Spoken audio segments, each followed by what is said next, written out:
Hippocrate, le père de la médecine, n'a-t-il pas dit aux malades que l'aliment soit ton seul remède et demandé aux médecins de guérir sans nuire?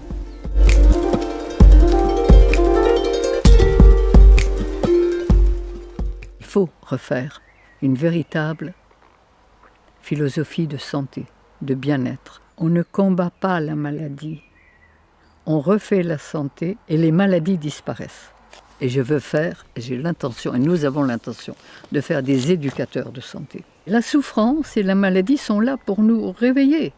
C'est le voyant rouge qui s'allume. Maladie, ça veut dire quoi? Ça veut dire que quand notre corps crie au secours, quand il est en état de souffrance, c'est qu'il veut se libérer, c'est qu'il veut expulser, éliminer des résidus qu'une nourriture qui n'est pas faite pour lui lui a inculqués.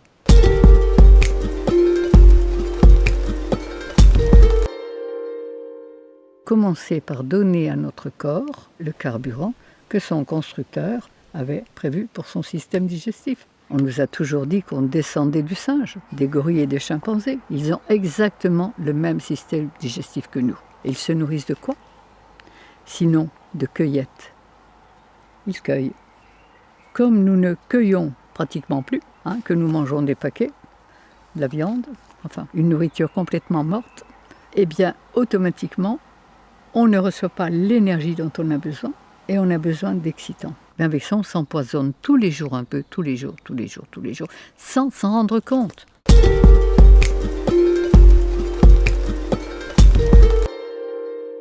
Il faut non pas seulement donner à notre corps les aliments qui sont faits pour lui, mais nettoyer les humeurs dans lesquelles les cellules baignent, c'est-à-dire les liquides interstitiels dont la science et la médecine ne tiennent aucun compte. Sur un corps de 60 kg, il y a 40 litres de liquide. Sur ces 40 litres de liquide, on analyse 5 litres de sang, les urines, mais les 35 autres litres dans lesquels baignent les cellules, que les anciens appelaient les humeurs, pourtant ils n'étaient pas savants, mais ils savaient. Et ces liquides dans lesquels les cellules baignent, pas plus qu'il ne suffit de mettre des meubles propres dans une maison sale pour qu'elle soit habitable, mais qu'il faut aussi la nettoyer. Il ne suffit pas de donner à notre corps les aliments qui sont faits pour son système digestif, il faut aussi nettoyer les liquides dans lesquels ces cellules baignent. Pourquoi les hommes ont changé leur alimentation? Pourquoi ils ne sont pas restés cueilleurs et qu'ils sont devenus cueilleurs-chasseurs? Comme on n'avait plus suffisamment de fruits, on a cuit des céréales et des féculents, les fameux sucres lents. Seulement voilà, c'est que le foie humain n'est pas équipé pour transformer les sucres lents. Et que chaque digestion, je devrais dire chaque indigestion de sucre lent, va laisser des mucosités, des viscosités. Ce qu'on mouche, ce qu'on crache, ce sont des résidus de sucre lent. Et ces sucres lents, ces résidus vont passer dans la lymphe. J'appelle ça de la colle en termes de métier. Et il est certain que quand nos cellules bêtent dans la colle, elles ne peuvent pas fonctionner rapidement. En plus, ces viscosités vont calaminer tous les filtres, les reins, par exemple. Plus les cellules vont baigner dans un milieu empoisonné, plus elles vont demander, aimer, exiger le produit qui fabrique le poison dans lequel elles baignent. Et là, eh bien, on va aimer ou le fromage, ou la charcuterie, ou le jambon, ou la viande. On va en demander et on va être accro. Et on va fonctionner exactement comme un drogué alimentaire que nous sommes tous devenus, plus ou moins.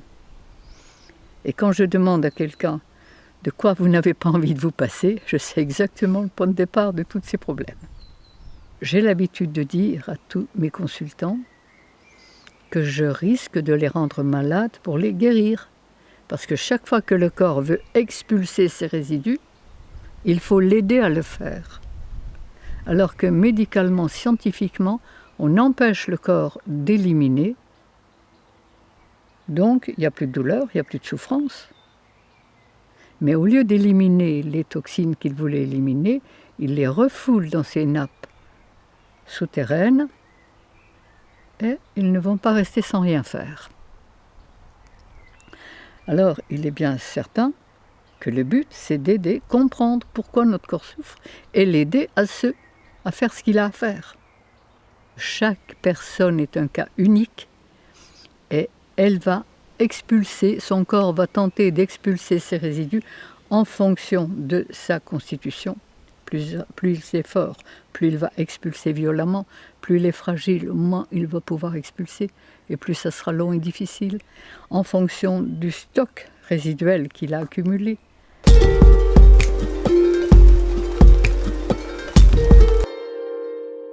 Des stages pratiques de santé. C'est-à-dire que le matin, je montre comment on peut se régaler avec une nourriture vivante. On goûte, on déguste, et l'après-midi, cours théorique sur comment entretenir, comment nettoyer les humeurs, comment les vitaliser, et il y a des tas de techniques, mais il y a des techniques de base. J'ai écrit un livre qui va sortir. Jusqu'à présent, personne n'en a voulu. Les éditeurs m'ont dit « Votre livre a l'étoffe d'un best-seller, Madame Grosjean, mais je ne peux pas le prendre. » Je suis consciente que je démonte tout le système.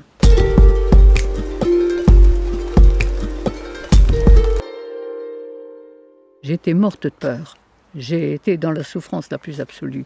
Et c'est pourquoi, sachant ce que je sais, j'ai envie de communiquer et que chacun puisse découvrir qu'il peut être heureux, en forme, créatif. J'ai l'impression de faire ce que j'ai à faire.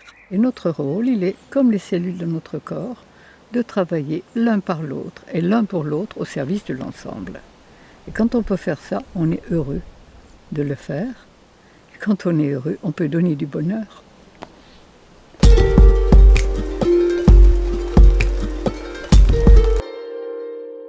Je me suis rendu compte que toutes les maladies sont guérissables. Et quand je vois la transformation psychologique et émotionnelle de tous les gens qui ont changé d'alimentation, qui ont nettoyé leurs humeurs, c'est plus les mêmes.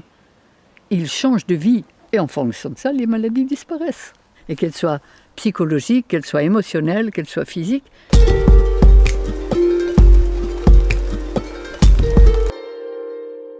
Mais la souffrance humaine, quand je vois toute la souffrance, quand je vois les maladies qu'on fabrique, quand j'entends et que je vois les noms de maladies,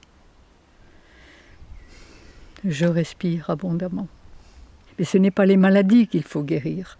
Vous soignez une maladie, médicalement, comme les médecins l'ont appris. On empêche le système d'élimination de fonctionner. Il ne fonctionne plus, mais au lieu d'éliminer les résidus, il les enferme. Et quand il y a trop de résidus dans les liquides interstitiels, dans les liquides dans lesquels baignent les cellules, ils pénètrent dans la cellule. Comment voulez-vous qu'ils fassent autrement? Et quand les résidus pénètrent dans la cellule, soit ils déprogramment le cerveau et on fait quoi? Un cancer. Soit ils le sclérosent. On fait un diabète ou une sclérose en plaques. Soit il le paralyse, on fait un Parkinson. Soit il le déconnecte, on fait une folie meurtrière ou suicidaire ou un Alzheimer. Et on fait toutes les maladies du monde en étant soigné comme on l'est.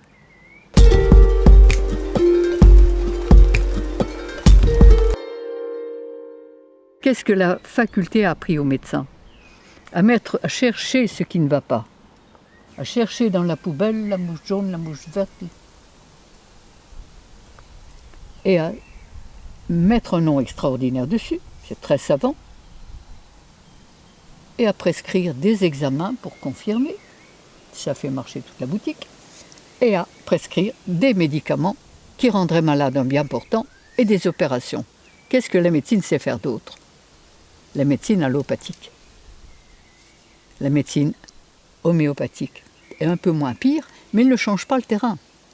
Je confirme que la faculté a appris aux médecins à éteindre les voyants rouges, à arrêter la souffrance, sans jamais se demander pourquoi ces voyants rouges se sont allumés, sans jamais se demander pourquoi on souffre. Donc, la faculté a fait du médecin, évidemment, il y a souffrance, on va se dépêcher d'arrêter la souffrance.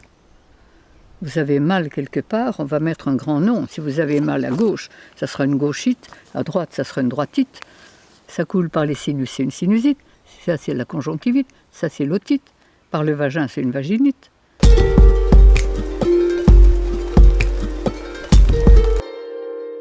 Je suis passée en correctionnel, j'ai été appelée par l'ordre des médecins. Et quand l'ordre des médecins m'a appelée, c'était un bon vieux médecin d'Avignon et qui m'a dit « Madame Grosjean, si vous n'aviez pas la popularité que vous avez, il y a longtemps qu'on vous aurait fait un procès.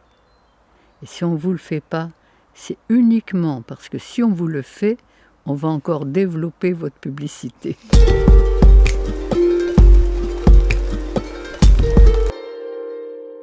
Eh bien, donner à notre corps les aliments que la nature a prévus pour son système digestif. Ensuite, chaque fois qu'il crie au secours, qu'il veut se nettoyer, l'aider à le faire. Et ça, la véritable médecine, elle est là. Aider notre corps à se nettoyer, pas l'empêcher de le faire. Manger des fruits, manger des légumes. Étant donné qu'on est très acidifié, brûlé par l'acide, qui ont brûlé et détérioré nos minéraux, les jus de légumes vont apporter de quoi reminéraliser. Et comme on ne mangerait pas assez de crudités, si on a un grand verre, 2 grands verres, 3 de jus de légumes en plus, on va reminéraliser. Mais les légumes n'apporteront pas ce que les fruits apportent. Les fruits, c'est l'énergie. Si vous voulez, on pourrait dire les fruits, c'est l'essence du moteur. Les légumes, les sels minéraux, c'est l'entretien de la carrosserie.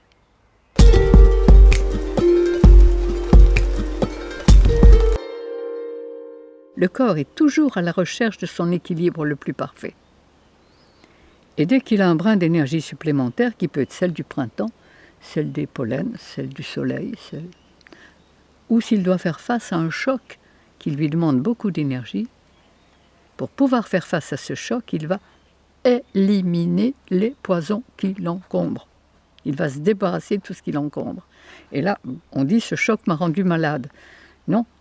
Il a révélé l'état dans lequel on est et il en a profité pour expulser. Donc pour expulser ces résidus acides, il doit les faire fondre. Mais à ce moment-là, l'acide qui compose ces petits sels, ces petits cristaux, qui rongeaient, qui usaient, cet acide va brûler les émergences nerveuses et c'est cette brûlure qui crée la douleur. Donc chaque fois qu'on souffre quelque part, si on n'a pas reçu un coup, évidemment, chaque fois qu'on souffre, c'est que notre corps essaye d'expulser le petit dépotoir stocké à cet endroit. Eh bien, où on aide le corps à éliminer cet acide urique en faisant travailler au maximum les reins, la transpiration, qui est une forme, ou comme on pourrait le faire en coupant le fil du téléphone des pompiers quand la maison brûle, on coupe notre système sensitif, il ne va plus. Le corps ne va plus évacuer ses résidus, on n'a plus mal, le cerveau ne sent pas la douleur, mais au lieu d'évacuer les résidus, on va les enfermer, les garder dans nos nappes souterraines. Et là, on va aggraver notre état de souffrance.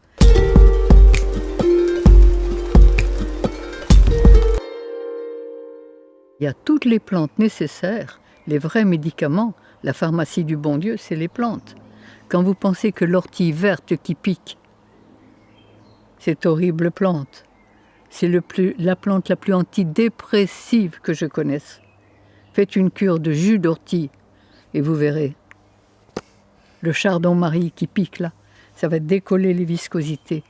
Les feuilles de ronce, ça va décoller les viscosités. Mais toutes les plantes sont là à portée de la main.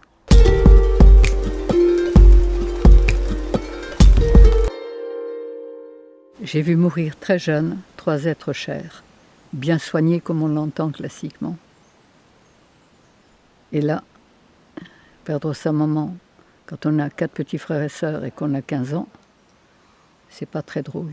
Et j'ai rencontré quelqu'un qui m'a dit « Mais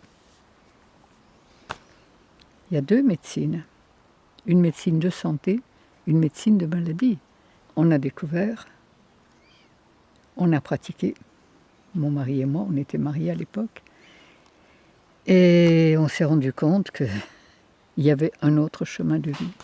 J'ai fait un doctorat en naturopathie il y a 60 ans. Et là, j'ai commencé à travailler, comme tous les naturopathes, avec une alimentation végétale, mais cuite. On n'avait pas encore compris l'essentiel. Puis, au bout de 15 ans de naturopathie, que l'on croyait évidemment qui nous avait déjà apporté beaucoup, eh bien, mon mari, qui avait de l'asthme depuis qu'il était enfant, et qui avait été beaucoup ventoliné et théophiliné, est mort d'une insuffisance cardiaque à 44 ans. Et ça a été l'élément qui m'a permis d'aller plus loin et de me dire que l'alimentation, c'était une chose, mais que ce n'était pas suffisant. Il y avait quelque chose qui nous avait échappé. Et quand on cherche, on trouve. Et j'ai trouvé un bout de chemin, puis un autre bout. Et puis, de bout en bout, j'ai rassemblé. Il y avait un autre chemin de vie, celui du respect des lois de la vie.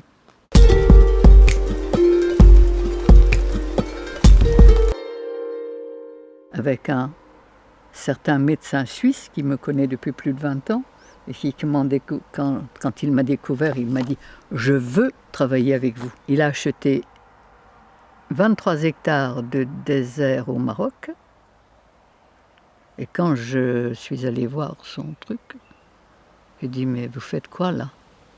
Une oasis ?» Vous avez trouvé le mot. Une oasis de santé. Et il a mis en eau ces 23 hectares, il a fait creuser des puits.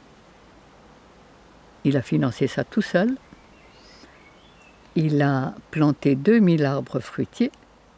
Je veux que ce soit un paradis, m'a-t-il dit. Et il a construit, à l'heure actuelle, un petit village pour recevoir les gens, pour faire une école pratique de santé. Et ça ne sera pas une école de médecine, pas une école de naturopathie, une école pratique de santé. Il faut apprendre, il faut sentir, il faut faire. Et là, vous vous rendrez compte que tout change.